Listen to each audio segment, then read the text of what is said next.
Hai semua, saya Cindy Jika Wijaya dari kelas Hubungan Internasional A 2020, Fakultas Ilmu Sosial dan Ilmu Politik, Universitas Mula Warman. Welcome to Curhat Filsafat Part 2. Jadi, ini adalah kelanjutan dari Curhat Filsafat Part 1. Jadi, kalau teman-teman belum nonton Curhat Filsafat Part 1 saya sarankan untuk nonton itu dulu ya. Oke, sedikit update. Setelah Curhat Filsafat Part 1 itu diupload, saya ikut kelas filsafat ilmu pengetahuan dan saya menemukan sangat banyak pengetahuan baru. Some of them are really eye-opening. Lalu diantaranya ada beberapa syarat berpikir filsafat, lalu juga ada ciri-ciri berpikir filsafat, dan saya jadi mengevaluasi diri saya gitu sih, dan saya menyadari ada beberapa kekurangan dalam video Curhat Filsafat Part 1 yang saya upload. Salah satunya adalah saya belum mengaplikasikan beberapa syarat berpikir filsafat dalam mengapproach pertanyaan-pertanyaan yang muncul. Yang pertama itu adalah menguji hal-hal kritis yang selama ini diyakini.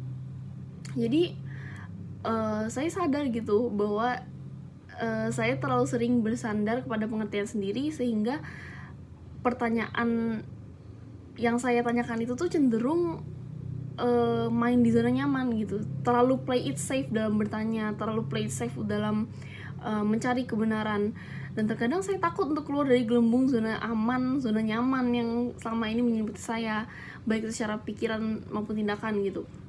Padahal pertanyaan-pertanyaan ini yang out of the box, yang pushing boundaries itu penting banget untuk ditanyakan.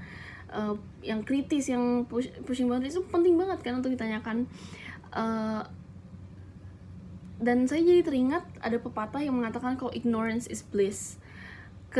Semakin kamu tidak tahu akan sesuatu, semakin gampang hidupmu. Dan saya sadar kalau ini selama ini prinsip yang saya pegang gitu. Dan hal itu bertentangan gitu kan, karena dalam filsafat kita tuh cinta wisdom. Nah, lalu saya merefleksikan diri dengan mendalam, dan saya sadar kalau saya selama ini tidak berani menguji hal-hal kritis yang saya yakini itu karena saya takut untuk mencari dan menemukan kebenaran. Karena saya takut kebenaran ini tidak sesuai dengan ekspektasi dan idealisme yang telah saya bangun di otak saya gitu. Lalu syarat filsafat kedua yang belum saya aplikasikan itu adalah memiliki dasar ilmu agama yang kuat. Jadi dari kelas filsafat saya menyadari kalau misalnya iman saya itu seringkali seperti gelombang pasang surut gitu. Terkadang ada di ambang tergoyah, ada di ambang kegoyahan bahkan. Nah, tapi ini adalah bukti kalau misalnya saya mendapatkan salah satu manfaat dari belajar filsafat, yaitu mengenali dan mengerti diri saya sendiri. Dan dengan mengerti dan mengenali diri saya sendiri, saya menyadari bahwa sebenarnya iman saya itu masih belum 100% kuat. Dan hal ini membuat saya semakin ingin berupaya membangun iman saya sendiri melalui berbagai cara. Lalu juga di dalam Curhat Filsafat Part 1, saya sadar bahwa ada banyak kekurangan dalam cara penyampaian saya. Salah satunya adalah kesulitan mengkomunikasikan maksud saya secara sistematis dan koheren. Jadi, saya sulit untuk mengkomunikasikan maksud saya secara sistematis dan koheren. Jadi, besar kemungkinannya teman-teman bingung dengan inti dari pertanyaan-pertanyaan saya. Juga di part 1 itu saya menyampaikan terlalu banyak pertanyaan, sehingga tidak semua pertanyaan itu tuh cuma di surface-nya aja gitu. Tidak ada pertanyaan yang bisa saya telisik secara mendalam, secara fundamental dan radikal sampai ke akar-akarnya. Semua itu banyak cuman mengcover atas-atasnya doang, cuma permukaannya aja gitu. Dan padahal kan ciri berpikir filsafat itu kan salah satunya adalah berpikir secara radikal kan ya, secara berpikir sampai akar-akarnya gitu. Nah, maka saya ambil satu pertanyaan yang menurut saya paling fundamental dan paling substansial dari kelima pertanyaan yang saya ajukan, yaitu what is our purpose, atau apakah tujuan hidup kita. Nah, sedikit latar belakang saat di kelas filsafat ilmu pengetahuan, saya mendapatkan beberapa pengetahuan dan istilah-istilah baru. Ada tentang empirisme, kritisisme, objektivisme, dan juga salah satunya adalah subjektivisme. Nah, singkatnya, dosen kami yaitu Bu Unis itu menjelaskan bahwa subjektivisme ini menyatakan bahwa kenyataan sesuatu itu bergantung kepada masing-masing individu. Jadi gimana orang itu melihat satu objek itu bergantung pada subjeknya sendiri gitu, kepada orang itu sendiri. Ya, konsepnya itu seperti quote dari Anais Nin. Dia adalah seorang penulis.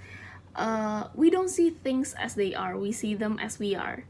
Kita tidak melihat segala sesuatu sebagaimana sesuatu itu, tapi kita melihat segala sesuatu itu sebagaimana keadaan kita. Jadi sederhananya konsepnya seperti itu. Lalu saya mulai mencari-cari sumber literatur dan media lain, terutama dari YouTube, tentang pertanyaan saya, yaitu apa itu tujuan hidup kita. Nah, saya lalu menemukan kalau misalnya pertanyaan saya itu adalah pertanyaan yang umum dalam tradisi pemikiran filsafat eksistensialisme. Itu adalah pertanyaan yang sering sekali diajukan ternyata. Nah, eksistensialisme ini berdasarkan sependek pengetahuan saya dari yang saya baca, itu adalah tradisi pemikiran filsafat yang menyatakan bahwa existence atau keberadaan itu comes first daripada essence atau esensi. Jadi existence lahir lebih dulu daripada esensi gitu. Jadi eksistensialisme ini lahir sebagai reaksi. Kita telisik balik dulu sejarah singkatnya dari yang saya baca. Dulu itu ada sebuah tradisi pemikiran filsafat yang namanya esensialisme. Jadi esensialisme ini menitikberatkan beranggapan bahwa setiap sesuatu itu memiliki nilai inti yang harus ada di situ gitu, harus ada esensinya. Misalnya kita punya pisau nih, satu pisaunya gagangnya kayu, satu pisaunya gagangnya besi. Mau itu pisau gagang kayu, mau itu pisau gagang besi, sama-sama pisau. Karena esensinya bukan ada di gagangnya, tapi esensinya itu ada di blade-nya, ada di ketajaman pisau itu. Kalau misalnya nggak ada blade-nya, maka esensi atau kepentingan atau core value dari pisau itu udah nggak ada gitu. Jadi nggak bisa disebut pisau lagi gitu. Basically itulah sederhananya esensialisme. Nah, di eksistensialisme ini sebaliknya. Makanya di eksistensialisme itu menyatakan bahwa existence itu lahir lebih dulu daripada essence. Artinya manusia itu lahir duluan. Nah, lalu esensi dari keberadaannya manusia itu ditentukan sendiri oleh manusia tersebut. Nah, dalam eksistensialisme tidak ada yang dinamakan nilai moral yang objektif. Setiap orang lahir di dunia harus menciptakan nilai individual masing-masing. Tidak ada satupun nilai yang bisa mengikat manusia, kecuali manusia itu sendiri yang memilih untuk terikat dengan nilai tersebut. Nah, konsep ini itu sangat erat kaitannya dengan subjektivisme yang menekankan bahwa kenyataan sesuatu itu bergantung kepada individu. Salah satu tokoh eksistensialis itu adalah Jean-Paul Sartre. Jadi, pandangannya Sartre adalah pandangan seorang subjektivis dalam arti bahwa orang menciptakan nilai mereka sendiri untuk diri mereka sendiri, dan orang yang berbeda dapat memilih nilai yang sangat berbeda. Nah, jadi dari video-video YouTube yang saya nonton, literatur-literatur yang saya baca, artikel-artikel tentang eksistensialisme, tentang subjektivisme, saya bisa simpulkan, asumsi sementara ya, ini berdasarkan apa yang telah saya temukan, itu pertanyaan saya yaitu apa tujuan kita, apa tujuan hidup kita, itu bisa terjawabkan apabila kita mengkajinya melalui konsep berpikir subjektivisme.